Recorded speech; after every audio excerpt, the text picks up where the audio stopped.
Vamos então resolver mais um conjunto de exercícios sobre volumes, áreas, perímetros e relações métricas. Neste caso, temos um triângulo e um quadrado com um vértice comum e os dois restantes vértices estão nos lados do quadrado, como esta figura aqui. E o enunciado é o seguinte: calcular a área do triângulo AEF, este triângulo aqui ao centro, sabendo que a área do triângulo ADF, que é este triângulo castanho, é igual a 12 unidades de área. O triângulo ABE, que é este triângulo roxo, é igual a 48 unidades de área. E a área do triângulo CEF, que é este azul, é igual a 20 unidades de área. Como nós vemos, temos aqui um vértice comum, que é o vértice A, e o vértice E e F está sobre os lados do quadrado, não é? Temos aqui o vértice comum e os dois vértices nos lados do quadrado. Vamos então ver em termos dinâmicos a variação deste triângulo para uma dimensão fixa do lado do quadrado, fazendo movimentar individualmente ou em conjunto os pontos E e F nos lados do quadrado. E podemos ver aqui dinamicamente, para um lado fixo do quadrado, temos aqui o movimento do ponto E ao longo do lado do quadrado BC e vamos ter aqui o movimento do ponto F ao longo do lado CD do quadrado. Em conjunto, nós podemos ter infinitas variações, não é? Portanto, infinitos triângulos.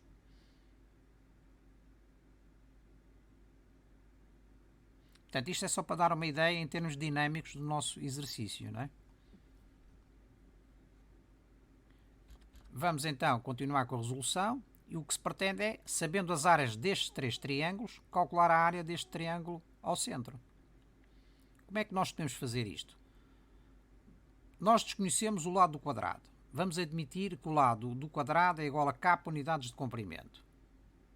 Então, se a área do triângulo ADF, que é este triângulo a castanho, é igual a 12 unidades de área, e nós conhecemos a sua altura é exatamente o lado do quadrado, que é k, podemos calcular a sua base, não é? Sabemos que a área do triângulo é igual a base vezes a altura sobre 2. Resolvendo em ordem à base, temos então que DF é igual a quê? A 24, que é 12 vezes 2, a dividir por K. Portanto, podemos representar a base DF deste triângulo em função do lado do quadrado que ainda não conhecemos, mas vamos conhecer à frente. Do mesmo modo, para o triângulo ABE, que é este triângulo roxo, nós não conhecemos a base, mas conhecemos a altura que é o lado do quadrado.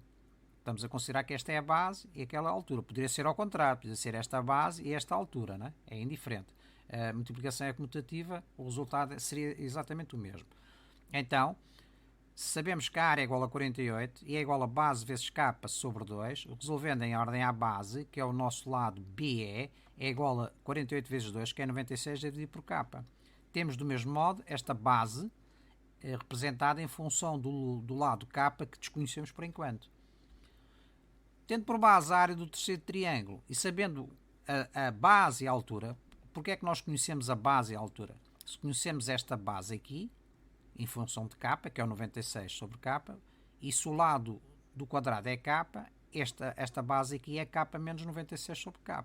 Do mesmo modo aqui em baixo. Esta altura é igual a quê? É igual a k menos 24 sobre k.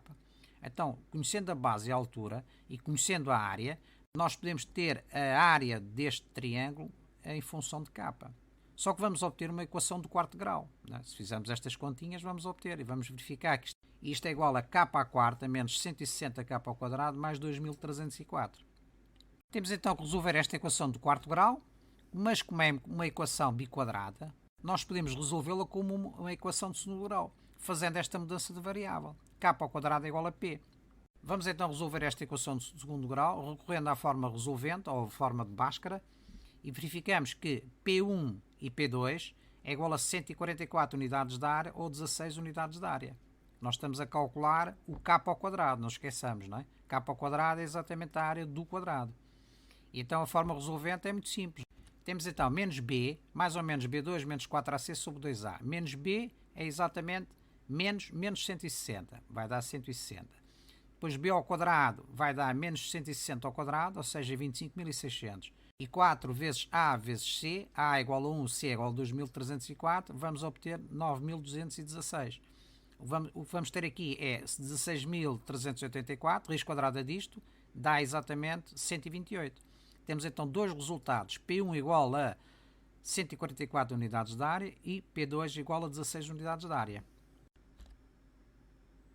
Podemos ver então graficamente aqui as nossas duas funções. Temos a função do segundo grau e temos a função do quarto grau, que é esta verde. Podemos verificar que as raízes da função do segundo grau é 16 e 144. Não é? 16 e 144. O que é que significa? Significa que, transpondo estas raízes para a equação do quarto grau, 16 pode ser igual a quê? É mais 4 vezes mais 4, ou menos 4 vezes menos 4. Cá está. Mais 4 aqui e menos 4 ali. Do mesmo modo, 144 pode ser 12 vezes 12, ou seja, mais 12 vezes mais 12, ou menos 12 vezes menos 12. Aqui temos o mais 12 e ali temos o menos 12. Simplesmente, destas 4 raízes do quarto grau, 2 delas são logo eliminadas. Porquê? Nós não podemos ter comprimentos negativos, isto é, o lado do quadrado não pode ser igual a menos 12 unidades de comprimento, nem igual a menos 4 unidades de comprimento. Então, o nosso problema fica resolvido a duas soluções para já. Ou será mais 4 ou mais 12. Exatamente para obtermos aqui a área 16, que é 4 ao quadrado, ou a área igual a 144, que é igual a 12 ao quadrado. Agora temos que verificar como é que nós vamos calcular a nossa área do nosso triângulo. Sabemos que a área do triângulo, este triângulo vermelho, é igual a quê? A área do quadrado, retirando as áreas dos três triângulos. Foi o que nós fizemos aqui. Se a área do quadrado é exatamente igual a k ao quadrado de unidades de área, e a área dos triângulos são 12, 48 e 20, então vamos substituir aqui na nossa fórmula os respectivos valores. Então a área do triângulo AEF há de ser igual a quê? A área do quadrado, que é 144, que é a primeira opção, menos a soma das áreas dos triângulos. Isto vai dar 64 unidades de área. A outra opção seria a área do quadrado, 16 unidades de área, menos a soma das áreas dos triângulos. Iria dar um número negativo, menos 64. Ora, nós não podemos ter uma área negativa. Portanto, esta solução é de excluir. Ficamos então só com a solução de k ao quadrado, ou seja, a área do quadrado é igual a 144. Se a área do quadrado é igual a 144, nós verificamos então que a área deste triângulo vermelho é igual a 64 unidades de área. Vamos então analisar a generalização deste conceito associado a este problema.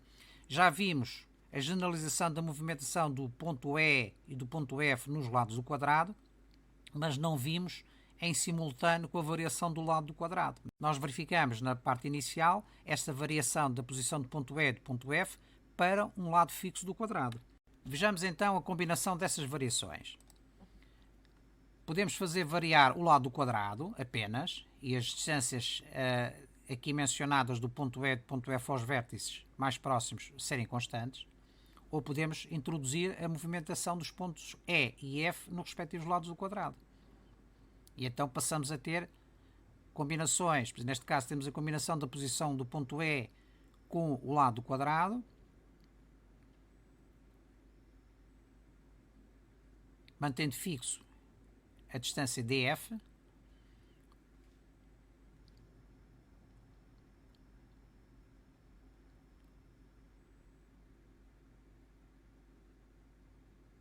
ou podemos introduzir também a variação da distância F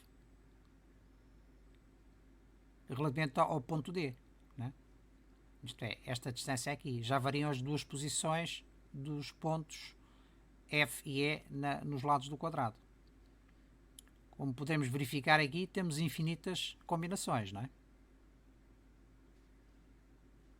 Portanto, o que nós agora vamos tentar fazer é generalizar a fórmula associada ao cálculo quer da área do quadrado e, portanto, do seu lado, e a área deste triângulo ao centro. Sabendo então que a área do triângulo A1 é calculado como base vezes a altura sobre 2, a base é DF vezes a altura que é K dividido por 2, nós podemos retirar DF em função desta área A1. Então, em termos gerais, DF é sempre igual a 2 vezes a área A1, a área deste triângulo castanho, a dividir por K, pelo lado desconhecido do quadrado. Do mesmo modo, para o triângulo A2, a base BE é exatamente igual a 2 vezes a área A2 dividido por K. E agora, com base na área do terceiro triângulo, vamos calcular o lado K do quadrado, tendo por base o valor desta área A3.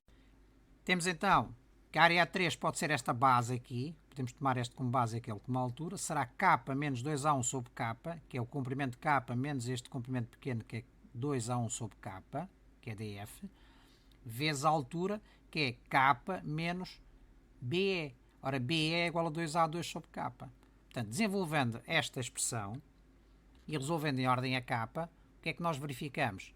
Verificamos que vamos ter 2A3 igual a K ao quadrado menos 2A2 menos 2A1 mais 4A1 vezes A2 a dividir por K ao quadrado.